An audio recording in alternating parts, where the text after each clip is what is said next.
Hey everybody, it's Jason with Parallel Reality coming back with you today with an article from the New York Post. This is dated August 19th, and thank you, ad. You can go away anytime soon here. This article, if the ad would get out of the way, and you'll love what this is, it says, privileged DSA leader who lives in parents' $1.5 million house got fired for not showing up to an electrician gig, then convinced socialist comrades to pay him $95,000. So, if you don't know who this guy is, he was on Fox News a little bit ago, and I did one of my 10 a.m. Funny videos, just actually very recently. From the time you're hearing this, it would have been within the last week or so, where this dude was on Fox News, and Martha McCallum just made him look like a complete asshat.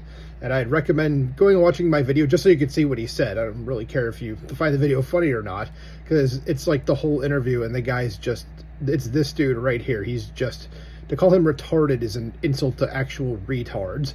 But let's get into this and see what it says. It says, the top DSA leader whose parents set him up in cushy Brooklyn digs, short-circuited as a union electrician, and then convinced his Socialist Party comrades to pay him a near six-figure salary, the Post has learned.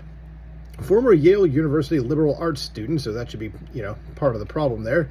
And let's go. I hate how the New York Post site works sometimes. This is ridiculous. Okay, so it says former Yale University liberal arts student Gustavo Gordillo, 38, was fired from his apprenticeship program in March. He was an apprentice in March at 38. What has this guy been doing? I mean, he's a socialist, so he's probably been sitting on his ass, but seriously, dude? So he was fired from his apprenticeship program in March after ghosting his employer for months, meaning he never made it as a fully credentialed electrician, the IBEW Local 3 union confirmed Wednesday. And they said, after learning of Mr. Gordillo's prolonged absence from and failure to participate in required working classes, the trustees of the Joint Apprentice Training Committee terminated Mr. Gordillo from the program, the IBEW said in a statement. A source close to the union said he didn't have a strong work record to begin with and took the job just for show, while hogging a slot from someone who probably really needed the opportunity. Yeah, I couldn't have said it better myself. That's exactly what happened, is that this guy just wanted to show, hey, I'm a worker, and he's not. But remember, he's going to help out the working people, even though he couldn't work with the working people. He couldn't cut it as one. It says, but Gordillo failed to mention that he'd gotten canned when sources said he made an emotional appeal to Democratic Socialists of America rank and file for full-time pay and benefits last month. It says both of them, this is Gordillo and his co-chair Grace Mauser, went into detail on their day jobs, on how since Zoran Mamdani won, they were getting so much national attention, one attendee of the July Queens DSA meeting recalled. He even regaled the audience with stories about the struggles of him having to do media interviews, using an earpiece on construction job sites, telling the crowd it was too distracting, the source said. How many construction sites is this guy on? Given that he barely did anything, and he's struggling through media interviews because he's stupid. Okay, it says the measure to pay Gordillo and Mauser each $95,000 a year with benefits ended up passing. And remember, these are probably benefits that they don't want regular people to have either. Okay, these people are such hypocrites. It says this appeal to a struggle that he is facing doesn't seem real at all. It's a lie, the source said, in light of the Post's Wednesday front page story detailing how Gordillo's wealthy parents bought him a row home in Bedford-Stuyvesant. Yeah, I mean, everything about all these people's a lie. They're all rich kids who are cosplaying as revolutionaries. And if the actual revolution did break out, they'd be hiding. Okay, so it just says, a continuing of the quote here says, it just seems like a ploy, because it is. There's neither Gordillo nor the city's DSA chapter return requests for comment. Yeah, they're not going to either. It says Gordillo, who was born in Peru and grew up in Florida, moved to New York City in 2016 after studying at the Ivy League University, and has said he found work at a high-end Chelsea gallery and that President Trump's election that year inspired him to join the DSA. And if you watched the video my video that I alluded to before, Martha McCallum just hits him right at the beginning, where he said his parents moved from Peru because of basically the communists were looking to take charge, and basically what he wants to do is bring that exact thing here, even though his parents were we're getting out of there because it's bad. And so I guess they didn't really care after all, and this kid or their kid just found this ideology. Yeah, it's so stupid. Then he goes on to blame everything but the communists. It's all America's fault and capitalism, which is just retarded. So the Yale Registrar's Office confirmed to the Post on Wednesday that he studied literature there between 2006 and 2010, but did not earn a degree. He also studied sculpture at Yale's Graduate School of Art a couple of years later, records show.